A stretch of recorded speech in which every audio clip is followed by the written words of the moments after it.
Hello, Team New Risings family. JuJuan Buford broadcasting from Detroit Metro. And tonight, I want to give Miss Addia Webb a shout out.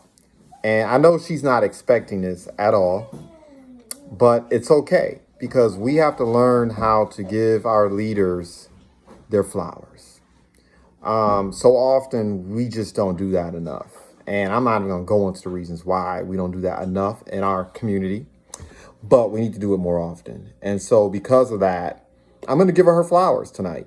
The bottom line is she has stepped up in terms of her activity. She has stepped up in terms of her commitment to being successful.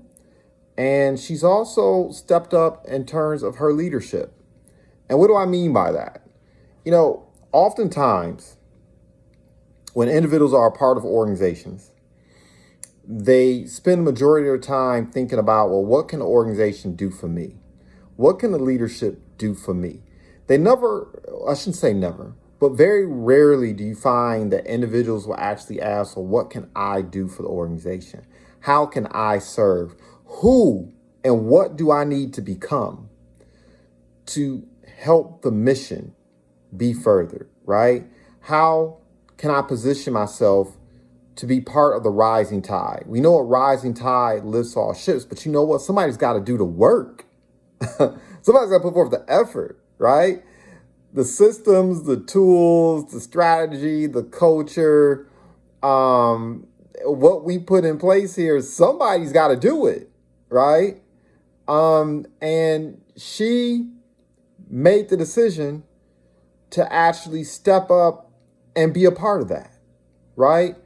She didn't ask, what can it do for me? What can you do for me? I want more. I need more. I'm not happy. I'm not excited. Things aren't working for me. What can I do to make the situation more fertile, not only for myself, but for everybody? And she did that. She has just been like on 10. And it was like a perfect example tonight. Everything that transpired from how the webcast began to helping to facilitate the activity during the webcast, wrapping up at the webcast, using her time, her creativity. And I just want to applaud her for that because, look, I'm going to tell you something. Leadership and service is not always convenient, right? A lot of times people want to be in leadership because they want to be up front, right? They want to be the HNIC. They want the attention. They want the accolades and the accoutrements of leadership, right? They want the rewards. They want to be the person. They want to be the head, right? They want the respect for themselves, right? That's why a lot of people pursue leadership. Let's be real. That's what it is. But real leadership, the leadership that actually really makes a difference in people's lives, the type of leadership that actually improves the lives of people around them, not just themselves. Because I've always been taught by my mentors that leadership, you know a leader by whether or not they have successors, right? Success is what you do for yourself. And you can be a leader and successful at the same time, right? And that is a form of leadership. But real leadership, transcendent leadership, also does things for others, right? And so it's not always convenient.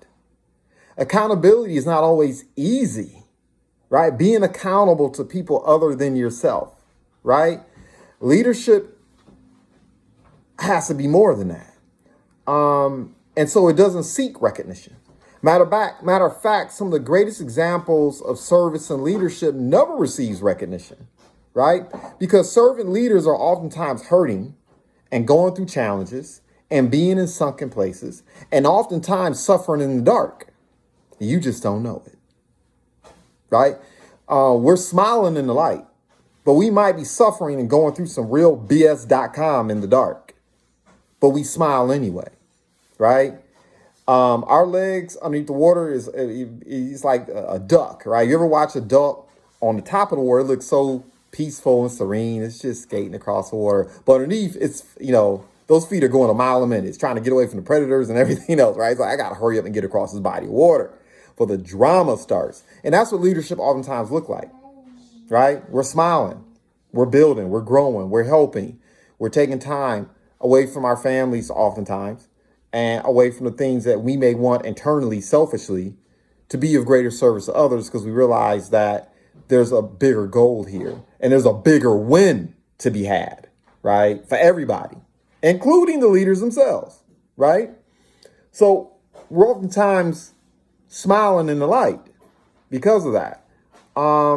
Because we realize that we have to be as predictable as the sunrise, because there are other individuals who may not be strong enough, who may not have roots that are developed enough, who may not understand or have the capacity or have built the emotional muscle or stability, built the bandwidth, built the, what's the word I'm looking for? Built the endurance, right?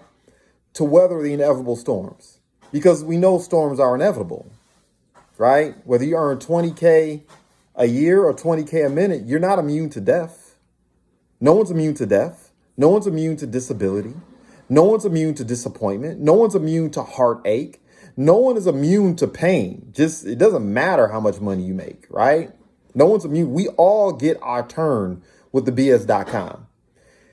The thing is that what leaders make a decision to do is we serve anyway, despite the BS.com. We help out anyway, despite the BS.com.